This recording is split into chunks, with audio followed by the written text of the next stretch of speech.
नमस्कार मित्रों, स्वागत है आप सभी का आपके अपने YouTube चैनल उड़ान कोचिंग लालगढ़ के अंदर। इस प्लेटफॉर्म पर मैं आप सभी का स्वागत करता हूं।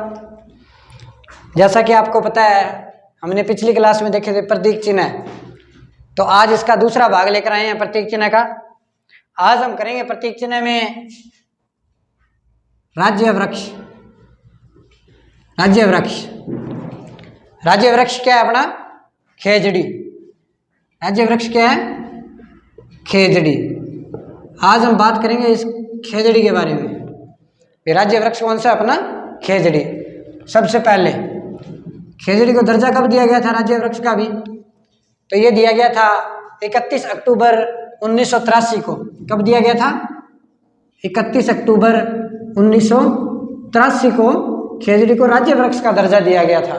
उसके बाद अगर बात करूं इसके वैज्ञानिक नाम की, इसके वैज्ञानिक नाम की, तो प्रोसोपिस सिनेरेरिया। प्रोसोपिस सिनेरेरिया, ये क्या है इसका वैज्ञानिक नाम।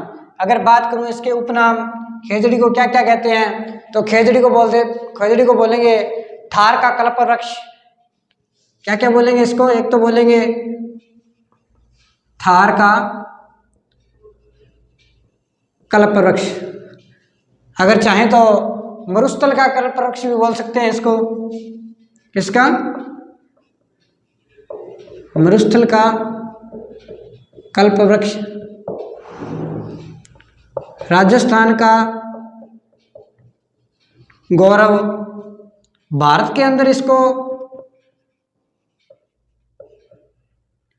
वंडर ट्री के नाम से भी जानते हैं। भारत के अंदर इसको वंडर ट्री के नाम से भी जानते हैं, या फिर इसको सुनहरा वृक्ष इस नाम से भी जानते हैं। तो खेजड़ी के उपनाम कितने हो गए? इसको एक तो बोलते हैं थार का कल्प वृक्ष, एक मरुस्थल का कल्प वृक्ष। अगर बात करूं तो राजस्थान का गौरव, भारत के अंदर वंडर ट्री या सुनहरा वृक्ष, इन नामों से इनको जानते हैं। एक बात, गोगा जी का जो थान होता है वो खेजड़ी वृक्ष के नीचे होता है। खेजड़ी वृक्ष के नीचे किस लोक देवता का थान होता है? गोगा जी का। गोगा जी और एक झुंझार बाबा। झुंझार बाबा के क्या बने होते हैं? मंदिर बने होते हैं खेजड़ी वृक्ष के नीचे। ये क्वेश्चन तो बहुत बार आया हुआ है कंपटीशन एग्जाम में भी, खेजड़ी वृक्ष के नीचे किस लोक देवता के मंदिर बने होते हैं या किस लोक देवता के थान बने होते हैं? तो किसके बने होते हैं? गोगा जी के बने होते हैं। अगर बात करूं तो खेजड़ी के ऊपर 1988 के अंदर 60 पैसे का क्या किया गया था? डाक टिकट जारी किया गया था। 1988 के अंदर खेजड़ी के ऊपर 60 पैसे का डाक टिकट जारी किया गया था। अगर बात करूं खेजड़ी के बारे में, तो खेजड़ी को अलग अलग स्थानों पर किस किस नाम से जानते हैं? अगर बात करूं हरियाणा पंजाब की, तो खेजड़ी को बोलेंगे जांटी। खेजड़ी को क्या बोलेंगे? जांटी। अगर बात करूं तमिल में बोलते हैं पे में। तमिल में क्या बोलेंगे? पे में। अगर बात करूं कन्नड़, तो कन्नड़ में बोलेंगे बन्ना बन्नी। कन्नड़ में क्या बोलते हैं? बन्ना बन्नी। अगर बात करूं कन्नड़ की, तो कन्नड़ में क्या क्या बोलेंगे? बन्ना बन्नी। अगर बात करूं बंगाल, तो छाई गाज। बंगाल में क्या बोलेंगे? छाई गाज। बंगाल में क्या बोलेंगे? छाई गाज। अगर बात करूं सिंधी की, तो सिंधी में बोलेंगे इसको छोकड़ा। सिंधी में क्या बोलेंगे? छोकड़ा। सिंधी में क्या बोलेंगे? छोकड़ा बोलेंगे। अगर बात करूं स्थानीय भाषा में, तो स्थानीय भाषा में क्या बोलेंगे? सीमलो। स्थानीय भाषा में क्या बोलेंगे? सीमलो। अगर बात करूं बिश्नोई संप्रदाय के जो लोग हैं, बिश्नोई जो संप्रदाय के लोग हैं, वो खेजड़ी वृक्ष को किस नाम से पुकारते हैं? तो सम्मी वृक्ष के नाम से जानते हैं। किस वृक्ष के नाम से जानते हैं? सम्मी वृक्ष के नाम से जानते हैं। अगर बात करूँ हरियाणा पंजाब की तो खेजड़ी को किस नाम से जानते हैं? जांटी। किस नाम से? जांटी। अगर बात करूँ तमिल में क्या बोलेंगे? टेमे। कन्नड़ में बन्ना बन्नी। बंगाल में छाई गाज। बात करूँ सिंधी में छोकड़ा। स्थानीय भाषा में क्या बोलेंगे? सीमलो। और बिश्नोई संप्रदाय के लोग इनको क्या बोलते हैं? शम्मी। बिश्नोई संप्रदाय के लोग क्या बोलेंगे? शम्मी।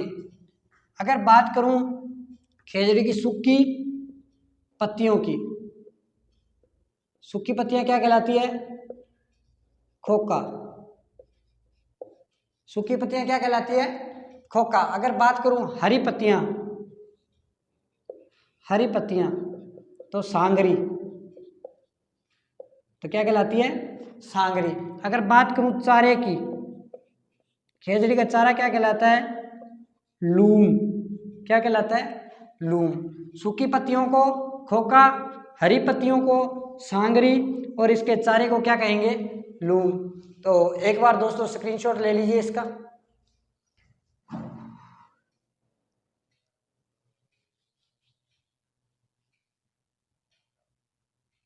स्क्रीनशॉट ले लिया होगा इसका। तो हम आगे बात करते हैं खेजड़ी के बारे में, थोड़ी और बातें करते हैं।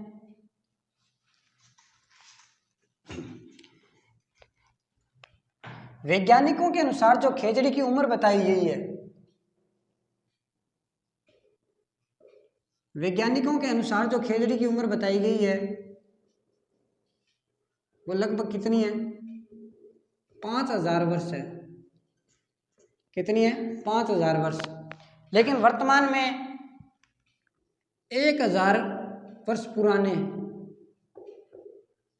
2 वृक्ष मिलते हैं अभी। कहाँ मिलते हैं? मंगलियावास में। मंगलियावास अजमेर में। मंगलियावास अजमेर में कितने वृक्ष मिलते हैं? 2000 वर्ष पुराने हैं। लेकिन वैज्ञानिकों के अनुसार इसकी कितनी उम्र बताई गई है? वो बताई गई है 5000 वर्ष। मंगलियावास में अजमेर के अंदर जो 2 वृक्ष पुराने जो मिले हैं उन पे मेला लगता है, तो वो लगता है हरियाली अमावस्या के दिन। हरियाली अमावस्या के दिन, जो कब लगती है? ज्येष्ठ अमावस्या को आती है, जो जेठ अमावस्या को आती है। अगर उसके बाद मैं बात करूं तो सेलेस्ट्रेना व ग्लाइकोडर्मा नामक 2 कीड़े क्या पहुंचाते हैं खेजड़ी के वृक्ष को? नुकसान पहुंचाते हैं। कौन कौन से? सेलेस्ट्रेना व ग्लाइकोडर्मा। ये 2 ऐसे कीड़े हैं जो खेजड़ी के वृक्ष को क्या पहुंचाते हैं? नुकसान पहुंचाते हैं। उसके बाद खेजड़ी के संरक्षण के लिए ऑपरेशन खेजड़ा भी चलाया गया था। ऑपरेशन खेजड़ा कब चलाया गया था? 1991 में चलाया गया था। खेजड़ी वृक्ष के संरक्षण के लिए ऑपरेशन खेजड़ा है जो कब चलाया गया था? 1991 के अंदर चलाया गया था। खेजड़ी वृक्ष में एक नाम तो आपने सुना होगा, अमृता देवी बिश्नोई का। अमृता देवी बिश्नोई का। इन्होंने जो अपना बलिदान दिया था, बिश्नोइयों का बलिदान क्या कहलाता है? साका या खड़ाना कहलाता है। जो बिश्नोई लोगों ने जो इन खेजड़ी वृक्ष के लिए जो बलिदान दिया था तो उसको क्या कहेंगे? साका या खड़ाना बोलेंगे। अमृता देवी बिश्नोई ने 1730 में खेजड़ी वृक्ष के प्रति अपना क्या दिया था? बलिदान दिया था। और 363 लोग, वो कि 363 लोग जो वीरगति को प्राप्त हुए थे, यहाँ हम कह सकते हैं भाई शहीद हुए थे, जिनमें 69 महिलाएं थी। 69 महिलाएं और 294 क्या थे? पुरुष थे। और ये कब हुआ था? अमृता देवी बिश्नोई 1730 के अंदर हुआ था।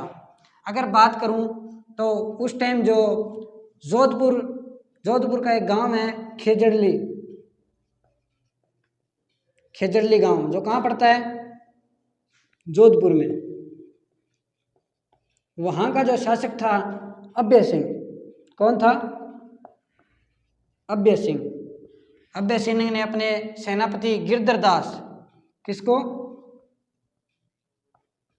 गिरधर दास को खेजड़ी वृक्षों को काटने के लिए भेजा था और वहाँ अमृता देवी बिश्नोई ने इनको मना कर दिया था, अभी खेजड़ी वृक्ष को नहीं काट सकते आप। तो अभय सिंह ने गिरधर दास को भेजा था और गिरधर दास के कहने पर 363 लोगों की हत्याएं कर दी गई थी वहाँ, जिनमें 69 महिलाएं और 294 क्या थे?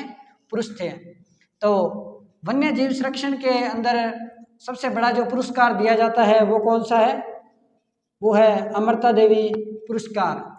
वो कौन सा है? अमृता देवी पुरस्कार, जो सबसे पहले कब स्टार्ट हुआ था? वो स्टार्ट हुआ था 1994 को। पहला किसको दिया गया था? गंगाराम बिश्नोई को दिया गया था। अभी किसको दिया गया था?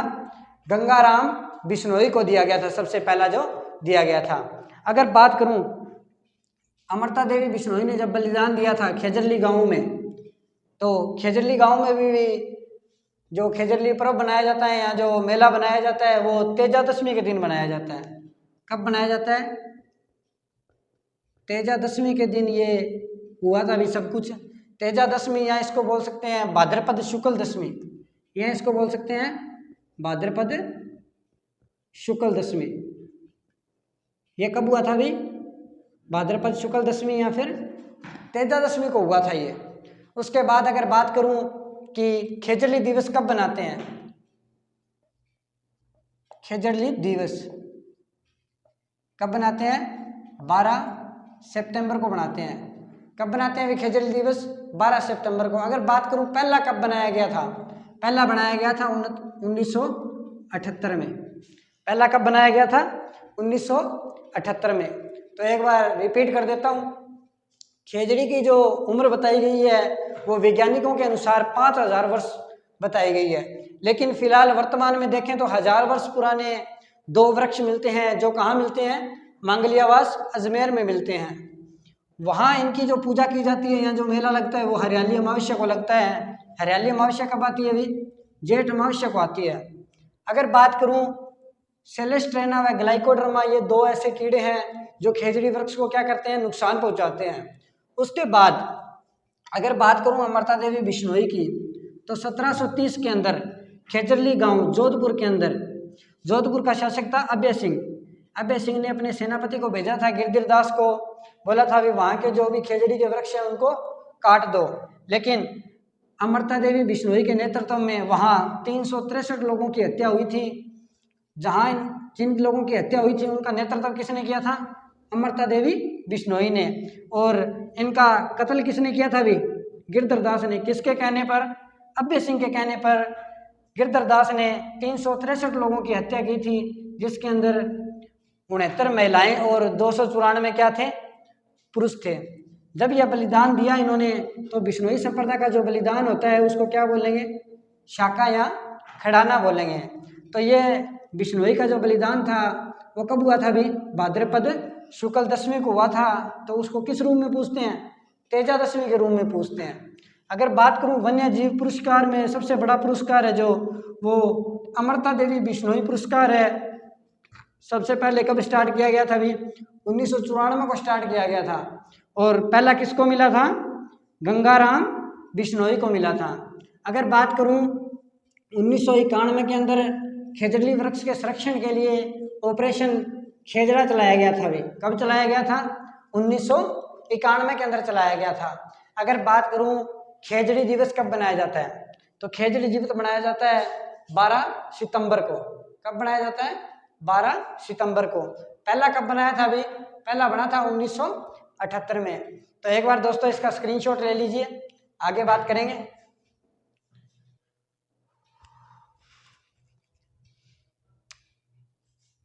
स्क्रीनशॉट ले लिया होगा इसका, आगे बात करते हैं। अभी 1-2 पॉइंट और हैं आगे खेजड़ी के।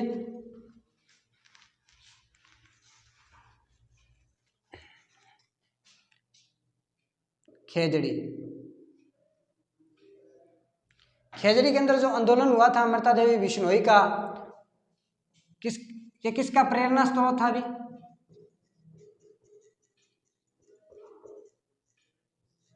ये प्रेरणा स्रोत था चिपको आंदोलन का। चिपको आंदोलन, चिपको आंदोलन कहाँ हुआ था अभी? ये हुआ था उत्तराखंड के अंदर। कहाँ हुआ था? उत्तराखंड के अंदर हुआ था। और किसके नेतृत्व में हुआ था? तो सुंदरलाल बहुगुणा के नेतृत्व में हुआ था। किसके नेतृत्व में हुआ था? सुंदरलाल बहुगुणा के नेतृत्व में हुआ था चिपको आंदोलन। और कहाँ का है ये आंदोलन? उत्तराखंड का है। और प्रेरणा स्रोत किसके थे ये? खेजड़ी में जो अमृता देवी बिश्नोई ने बलिदान दिया था उसका प्रेरणा स्रोत है। ठीक है, तो ये लास्ट पॉइंट था खेजड़ी का। समझ में आया होगा आपको? तो स्क्रीनशॉट ले लीजिए एक बार इसका।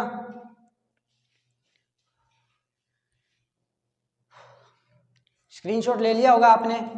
तो अब बात करेंगे, ये था अपना राज्य वृक्ष खेजड़ी। और अब जो बात करेंगे वो करेंगे राज्य पशु की। राज्य पशु की। राज्य पशु कौन सा है भी अपना? ऊंट। कौन सा है? ऊंट। ऊंट को दर्जा कब मिला था? ऊंट को जो दर्जा दिया गया था राज्य पशु का वो 19 सितंबर 2014 को दिया गया था। अभी कब दिया गया था? 19 सितंबर 2014 को। लेकिन दिसंबर 2014 में ऊंट रोधक अधिनियम भी बनाया गया था। अभी दिसंबर 2014 में ऊंट रोधक अधिनियम, ऊंट रोधक क्या बनाया गया था? अधिनियम भी बनाया गया था। अगर बात करूं इसके वैज्ञानिक नाम की, वैज्ञानिक नाम की, तो वो क्या है? कैमेलस ड्रोमेडोरियस। क्या है? कैमेलस ड्रोमेडोरियस। ये ऊंट का क्या है? वैज्ञानिक नाम है। अगर बात करूं ऊंट को क्या क्या बोलते हैं, तो इसको मरुस्थल का जहाज या रेगिस्तान का जहाज भी बोलते हैं। अभी रेगिस्तान या मरुस्थल, मरुस्थल का क्या बोलते हैं? जहाज बोलते हैं, क्योंकि इसके पैर गद्दीदार होते हैं और रेतीली मिट्टी में आसानी से चल पाता है। उसके बाद अगर बात करूं तो ऊंट अनुसंधान केंद्र, ऊंट अनुसंधान केंद्र कहाँ है? भी ऊंट अनुसंधान केंद्र तो वो है जोहड़बीड़ बीकानेर के अंदर। कहाँ है? जोहड़बीड़ बीकानेर। अगर बात करूं कैमल डेयरी की, कैमल डेयरी की, अगर बात करूं कैमल डेयरी की, तो कैमल डेयरी भी कहाँ है? बीकानेर के अंदर है भी। क्योंकि जो ऊँटनी का दूध होता है वो मधुमेह है, मधुमेह जो रोगी होते हैं उनके लिए अच्छा होता है। भी मधुमेह रोगियों के लिए क्या होता है? अच्छा होता है। एक बात और, जो ऊँटनी का दूध होता है वो कैल्शियम मुक्त अवस्था में होता है, कैल्शियम मुक्त अवस्था में होता है। और मुक्त अवस्था के कारण ऊँटनी के दूध की क्या नहीं? दही नहीं बनती। भाई दही नहीं बनती है। क्यों नहीं बनती है? क्योंकि जो ऊँटनी का दूध होता है वो कैल्शियम मुक्त अवस्था में पाया जाता है। अगर बात करूं तो ऊँट की आपने जातियां पढ़ी होगी, जैसे नाचना, नाचना का जो ऊँट है जो बहुत सुंदर है, सुंदर जाती है और आर्मी वाले बहुत यूज करते हैं। जो बीकानेर का, बीकानेर का जो बीकानेरी ऊँट है वो बोझ ढोने के लिए यूज में लिया जाता है। बीकानेरी ऊँट बोझ ढोने के लिए।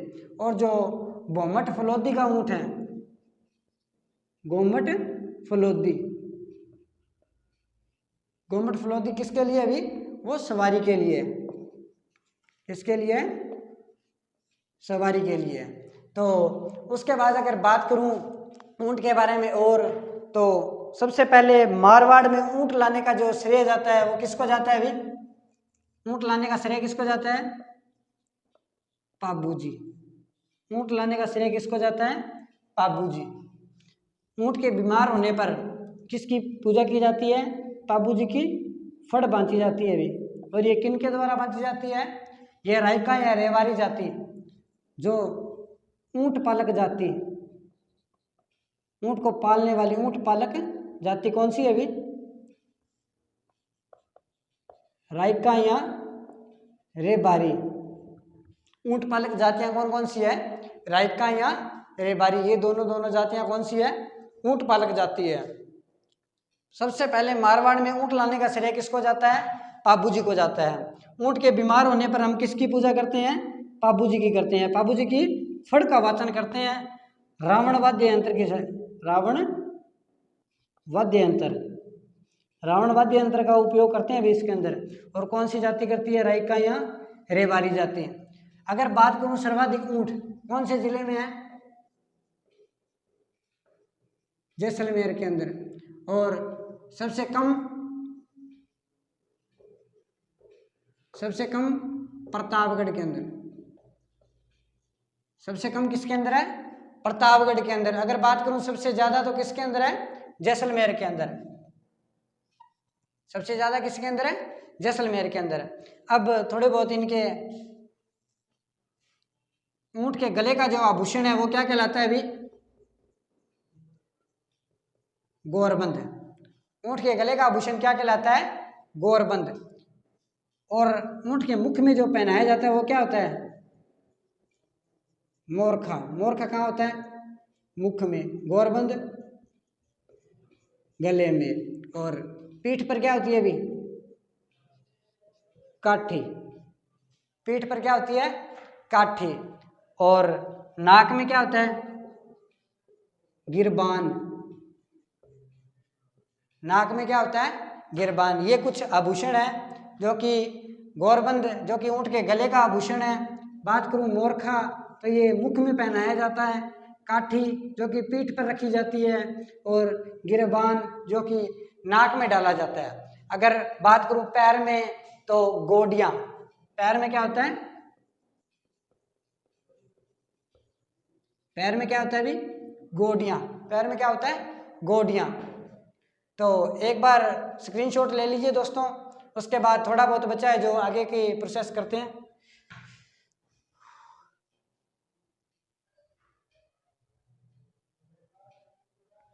स्क्रीनशॉट ले लिया होगा आपने, तो हम आगे बात करते हैं।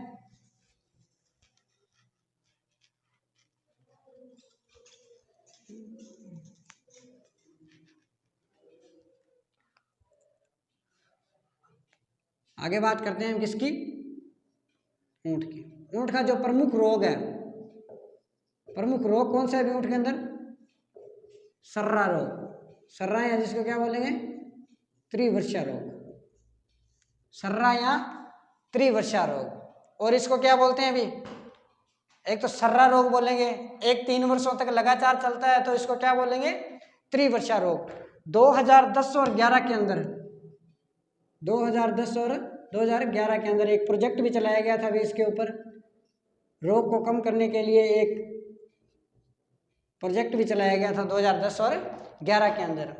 अगर बात करूं ऊंट की खाल के ऊपर सोने से मीनाकारी करना क्या कहलाता है? उस्ता कला। क्या कहलाता है? उस्ता कला। ऊंट की जो खाल पे जो कलाकारी की जाती है उसको क्या बोलेंगे? उस्ता कला बोलेंगे। और इसके जो प्रसिद्ध कलाकार है उनका क्या नाम है? हिमामुद्दीन। हिमामुद्दीन। हिमामुद्दीन को पद्मश्री भी मिला हुआ है अभी उस्ता कला के अंदर। उस्ता कला कहाँ की है? लाहौर की है अभी। कहाँ की है? लाहौर की। बीकानेर शासकों में जो चित्रकला शैली का जो स्वर्णकाल माना जाता है वो अनूप सिंह के काल को माना जाता है अभी। स्वर्णकाल। चित्रकला शैली आई कब थी भी बीकानेर में? किसके काल में आई थी? तो वो आई थी राय सिंह के काल में।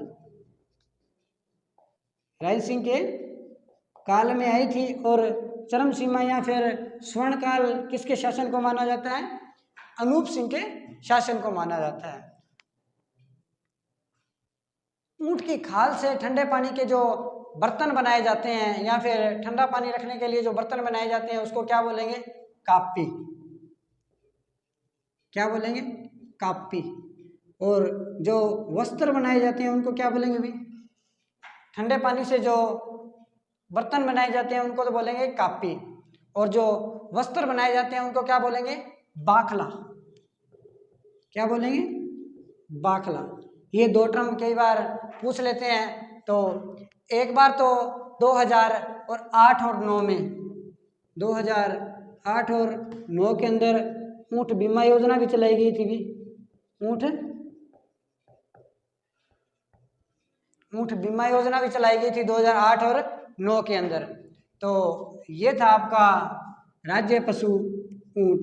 समझ में आएगा आपको दोस्तों कि ऊँट में जो प्रमुख रोग पाया जाता है वो कौन सा है? सर्रा या त्रिवर्षा, जिसमें 2011-12 में इसके लिए एक परियोजना भी चलाई गई थी। इस रोग के लिए एक परियोजना भी चलाई गई थी। ऊँट की जो खाल के ऊपर जो कलाकारी की जाती है उसको क्या बोलते हैं? उस्ता कला। उसको क्या बोलते हैं? इसका एक दूसरा नाम भी है भी, मुनवती कला। कौन सी? मुनवती कला या फिर उस्ता कला। इसका जो प्रसिद्ध कलाकार है वो कौन है? इमामुद्दीन उस्ता। पद्मश्री भी मिला हुआ है भी इनको। अगर बात करूं तो स्वर्णकाल किस चित्रकला शैली में किस शासक के काल को स्वर्णकाल बोला जाता है? अनूप सिंह के काल को। अगर बात करूं किस टाइम आई थी, किसके शासन में आई थी, तो राय सिंह के शासन में चित्रकला शैली की शुरुआत हुई थी। चित्रकला शैली की क्या हुई थी? शुरुआत हुई थी भी। किसके काल में हुई थी? राय सिंह के काल में हुई थी। और अनूप सिंह के काल में चित्रकला शैली का स्वर्णकाल माना जाता है। तो ये था आपके प्रतीक चिन्ह। आपका टॉपिक समाप्त होता है। तो इसी के साथ धन्यवाद दोस्तों।